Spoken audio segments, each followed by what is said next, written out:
مجھے اپنی زندگی میں قاری عبدالباسط عبدالصمد کے ساتھ 1 مہینہ گزارنے کا موقع ملا امریکہ میں. وہ قرآن مجید کی تلاوت کرتے تھے اور میں کبھی اردو کبھی انگلش اس سے متعلقہ کچھ بیان کر دیتا تھا. مجھ سے بہت محبت کرتے تھے. وہ میرا نام نہیں لیتے تھے، انہوں نے میرا نام رکھا ہوا تھا رجل صالح. ہمیشہ پوچھتے تھے این رجل صالح. نماز پڑھانے کا وقت آتا میں انہیں کہتا جی کہ آپ نماز پڑھائیں. وہ کہتے یہ کیسے پاسبل ہے کہ آپ کی موجودگی میں نماز پڑھاؤں، آپ پڑھائیں گے. تو میں تو قرات نہیں جانتا صحیح طرح، لیکن بہرحال وہ میری غلطیوں پہ صبر کر لیتے تھے اور میں نماز پڑھا دیتا تھا. ان کے اندر میں نے ایک خوبی دیکھی، ہر وقت قرآن کی تلاوت کرتے رہتے تھے، ہر وقت. یعنی ہم لوگ تو رمضان میں وقت کا خیال کرتے ہیں نا کہ جی قرآن پڑھیں فارغ نہ بیٹھیں. ان کی پوری زندگی کا یہ معمول تھا. ہم نے اندازہ لگایا کہ وہ شاید 1 قرآن مجید روزانہ پڑھنے کے عادی تھے. ان کے بیٹے سے ہم نے پوچھا، اس نے کہا جی ابو تو ہر وقت بیٹھے قرآن پڑھ رہے ہوتے ہیں، امی کوئی بات پوچھتی ہے تو وہ تلاوت کو ایک جگہ روک کر جواب دیتے ہیں، پھر پڑھنا شروع کر دیتے ہیں. امی کہتی ہے ان سے تو بات کرنے کا مزہ ہی نہیں ہے، جواب ہی نہیں دیتے صحیح طریقہ سے. اور ان سے پوچھیں تو وہ کہتے ہیں بھائی میں اللہ کا قرآن پڑھ رہا ہوں، مجھے باتیں کرنے کی ضرورت ہی کیا ہے، مجھے کوئی ضرورت نہیں باتیں کرنے کی. ہم دن رات کے کسی بھی حصے میں جب گئے ان کو ملنے کے لیے، ہم نے دیکھا کہ وہ بیٹھے قرآن پڑھ رہے ہیں. میں نے اپنی زندگی میں اتنا قرآن پاک پڑھتے بہت کم لوگوں کو دیکھا ہوگا. ایک بات مجھے اکثر جو ہے وہ پریشان کرتی تھی کہ اگر نیکی ان کی طبیعت میں اتنی ہے، کوئی فالتو بات نہیں، کوئی دنیا کی بات نہیں، سیاست کی بات کرو تو وہ ایسے بونگے بن کے بیٹھے ہوتے تھے جیسے پتہ ہی نہیں ان کو کیا ہو رہا ہے، کوئی دلچسپی تھی نہیں.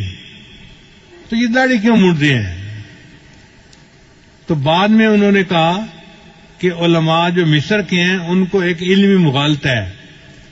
وہ داڑھی کو سنت نہیں سمجھتے یا واجب نہیں سمجھتے جس طرح ہم سمجھتے ہیں. وہ سمجھتے ہیں کہ داڑھی اس لیے رکھی جاتی ہے کہ مرد اور عورت کے درمیان فرق ہو سکے، دیکھنے سے پتہ چلے یہ مرد ہے اور جس کی داڑھی نہیں یہ عورت ہے. چنانچہ مصر کے علماء کو آپ دیکھیں گے تو وہ داڑھی اور مونچھ اکٹھی کبھی نہیں مونڈیں گے. کوئی عالم آپ کو ایسا نہیں ملے گا جو مونچھ بھی مونڈتا ہو اور داڑھی بھی مونڈتا ہو. وہ داڑھی مونڈیں گے تو مونچھ ضرور رکھیں گے، اور وہ کہتے ہیں کہ جی مونچھوں کے رکھنے سے پتہ چل جاتا ہے یہ عورت نہیں ہے تو داڑھی کا مقصد پورا ہو گیا. شاید یہی مغالطہ علامہ اقبال کو بھی لگا ہوگا، ورنہ اس کے اندر تو ایمان بہت مضبوط تھا، لیکن داڑھی جو شیو کرتا تھا وہ اسی علمی مغالطے کی وجہ سے کرتا ہوگا. اس لیے مصر میں جو مفتی اعظم ہوتا ہے وہ بھی داڑھی منڈا ہوتا ہے. تو یہ علمی مغالطہ ہے جو ان علماء کو لگا. ہمارے علماء کو اللہ تعالیٰ نے اس میں بہت صحیح جگہ پر پہنچایا، اور انہوں نے لکھا کہ داڑھی رکھنا تو واجب ہے، البتہ 1 مٹھ تک اس کو بڑھانا یہ سنت ہے، اور صحیح مسئلہ بھی یہی ہے. تو بہرحال ان کی ہم نے قرات مختلف موقعوں پہ سنی. ایک دفعہ ہم نے ایک جگہ کھانا کھایا تو ایک ہمارے دوست تھے، وہ قاری صاحب کو کہنے لگے کہ آج سورہ الرحمن کی تلاوت سنائیں. ہمیں برا لگا کہ لوگ ایسے ہی فرمائشیں کر دیتے ہیں، پتہ نہیں دوسرے کی طبیعت بحال ہے یا نہیں، فریش ہونا بھی تو ضروری ہوتا ہے نا. لیکن قاری صاحب سنبھل کے بیٹھ گئے اور انہوں نے سورہ الرحمن کی تلاوت کی اور دل خوش ہو گیا. کیا اللہ نے ان کو آواز عطا کی تھی. ہم تو پاس بیٹھ کے سنتے تھے نا ایسے. جو آپ کیسٹوں میں سنتے ہیں وہ ہم پریکٹیکلی ان کے پاس بیٹھ کے سنتے تھے.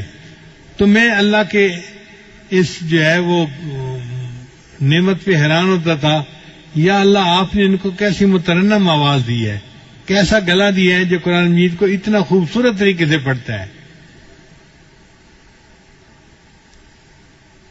نبی صلی اللہ علیہ وسلم نے ارشاد فرمایا تم قرآن مجید کو مزین کر کے پڑھو، یعنی اچھے طریقے سے پڑھو.